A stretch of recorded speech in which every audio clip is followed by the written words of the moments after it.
Bismillahirrahmanirrahim. Assalamualaikum warahmatullahi wabarakatuh.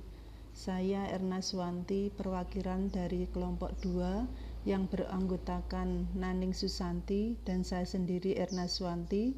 Pada kesempatan kali ini akan menyajikan kasus dan analisa jurnal. Langsung ke penyajian kasus, yaitu asuhan keperawatan pasien dengan gangguan proses berpikir waham. Untuk tinjauan kasus, identitas klien Tuan V, laki-laki, usia 49 tahun, pendidikan SMA, pekerjaan buruh bangunan, suku bangsa Jawa, agama Islam, status menikah, informan dari keluarga dan dari komunikasi dengan klien. Riwayat kesehatan sekarang, keluarga mengatakan sudah 1 bulan terakhir klien berpenampilan seperti ustadz, mundar-mandir di dalam rumah, terlihat sering bicara sendiri. Setiap kali ditanya, klien mengungkapkan bahwa dirinya seorang nabi. Saat pengkajian, penampilan klien terlihat memakai jubah, bersurban, dan memegang tasbih. Saat interaksi, klien terlihat isi pikir klien tidak sesuai dengan realitas. Isi pembicaraan pasien sulit dimengerti perawat. Dari sekian banyak pertanyaan yang diajukan perawat, klien selalu beranggapan atau berpikir bahwa dirinya seorang nabi. Faktor predisposisi, klien sebelumnya tidak pernah mengalami gangguan jiwa. Klien tidak pernah mengalami penganiayaan maupun kekerasan. Keluarga klien tidak ada yang pernah mengalami gangguan jiwa. Klien mengatakan ia sangat menyesal karena telah membuat kedua orang tuanya menjadi sering bertengkar karena kelakuannya di masa lalu yang sering bermain ke warnet dan menghabiskan waktu dan uang. Klien sedih karena klien berpikir bahwa orang tuanya menjadi sakit dan meninggal karena memikirkan kelakuannya yang tidak benar.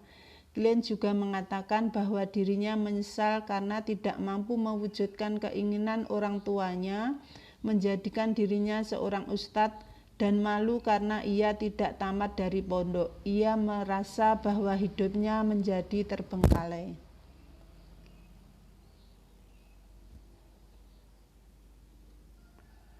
Masalah keperawatan coping individu inefektif.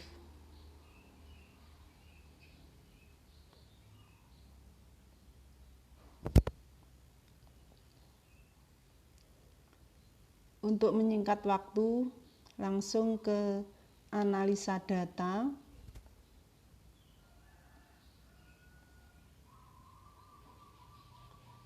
Di mana data yang diambil sudah tercantum di pengkajian. Yang pertama yaitu subjektif. Klien mengatakan bahwa ia adalah seorang nabi. Klien merasa dirinya mempunyai ilmu agama yang tinggi. Objektifnya, selama komunikasi klien selalu mempertahankan bahwa dirinya adalah seorang nabi.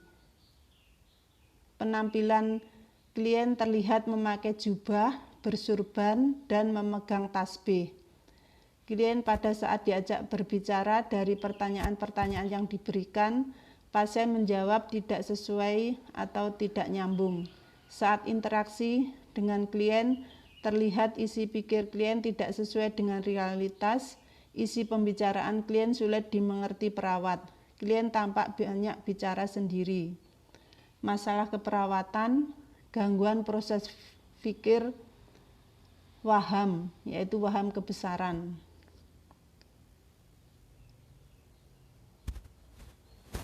Untuk yang kedua, subjektif, klien merasa bersalah karena tidak mampu mewujudkan keinginan orang tuanya menjadikan dirinya seorang ustadz. Klien mengatakan merasa malu meskipun tidak lulus dari pondok, dirinya berharap dapat berbagi ilmu agama dengan orang lain. Klien merasa malu pernah belajar di pondok namun hanya bekerja sebagai buruh bangunan. Masalah keperawatan, gangguan konsep diri, harga diri rendah. Untuk masalah yang ketiga, subjektif, klien mengatakan ia sangat menyesal karena telah membuat kedua orang tuanya menjadi sering bertengkar karena kelakuannya di masa lalu yang sering bermain ke warnet dan menghabiskan waktu dan uang.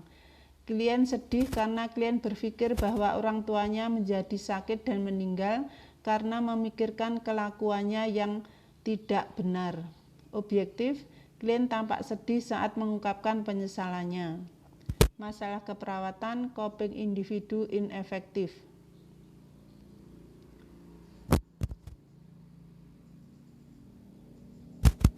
Untuk diagnosa keperawatan yang muncul yaitu yang pertama, gangguan proses pikir waham, yaitu waham kebesaran. Yang kedua, gangguan konsep diri, harga diri rendah. Yang ketiga, coping individu inefektif. Untuk pohon masalah, ini berawal dari coping individu tidak efektif, akan mempengaruhi gangguan konsep diri, harga diri rendah. Keadaan ini akan mempengaruhi proses pikir pasien, yaitu muncul waham kebesaran yang pada akhirnya nanti akan terjadi kerusakan komunikasi verbal pasien. Untuk intervensi keperawatan selengkapnya bisa dibaca pada file yang dibagikan.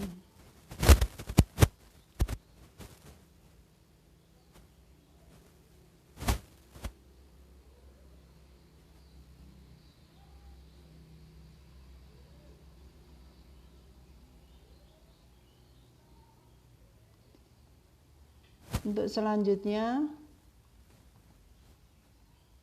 kelompok 2 ini akan menampilkan yaitu analisis jurnal dengan judul Jurnal Teknik Konseling Konfrontasi untuk Menurunkan Waham pada Penderita Gangguan Afektif Bipolar Episode Kini Manik dengan Gejala Psikotik.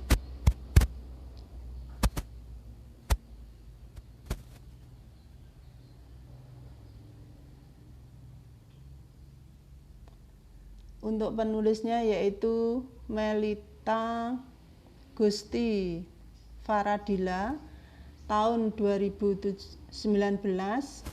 Sumbernya Proceeding Seminar Nasional and Call Paper Psikologi Sosial 2019, Psikologi Sosial di Era Revolusi Industri 4.0, Peluang dan Tantangan, Fakultas Pendidikan Psikologi, 4 Mei 2019.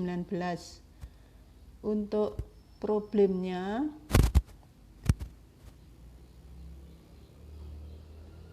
penderita gangguan bipolar dengan gejala psikotik tidak hanya mengalami gangguan secara psikologis, namun juga pada akhirnya akan mengalami gangguan dalam kehidupan sosialnya.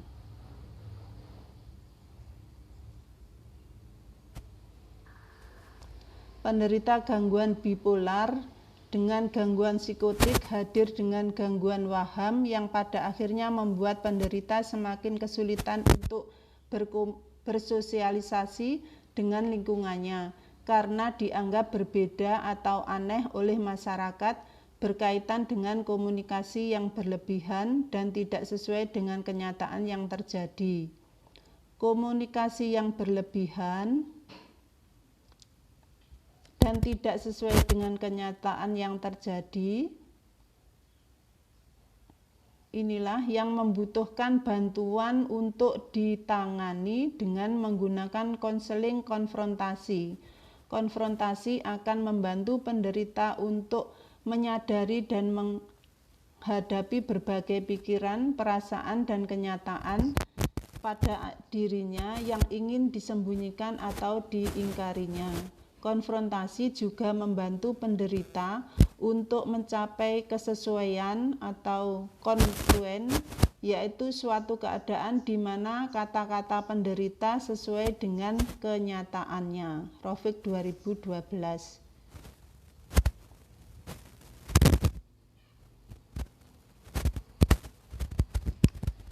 Metode penelitian yang digunakan merupakan penelitian eksperimen, yaitu single experiment design dalam setting rumah sakit jiwa, di mana subjek yang sudah beberapa kali masuk rumah sakit kambuh diberikan perlakuan konseling konfrontasi untuk mengatasi waham kebesaran.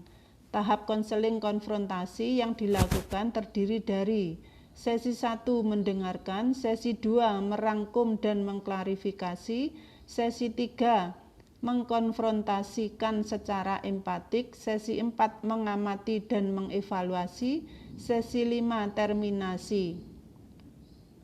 Pengumpulan data dalam penelitian ini menggunakan metode observasi, wawancara, dan psikotes. Analisa data dalam penelitian ini menggunakan evaluasi insight pada subjek, evaluasi penurunan waham kebesaran. Untuk komparasi, penelitian Chiang 2017, CBT memiliki dampak positif pada pasien dengan BD dalam hal mengurangi tingkat depresi, meningkatkan keparahan mania, mengurangi tingkat kekambuhan, dan menurunkan fungsi psikososial dengan ukuran efek yang moderat. Selain itu, CBT untuk gangguan bipolar juga membantu untuk menurunkan kondisi kognisi yang terdistorsi keadaan manik hiperpositif. Konfrontasi merupakan bagian dari terapi kognitif behavior terapi atau CBT. Outcome dari penelitian ini, intervensi teknik konseling konfrontasi dapat menurunkan waham kebesaran yang terjadi pada penderita gangguan afektif bipolar episode kinimanik dengan gejala psikotik. Demikian penyajian kasus dan analisis jurnal dari kelompok 2. Ada kurang lebihnya mohon maaf, semoga bermanfaat. Assalamualaikum warahmatullahi wabarakatuh.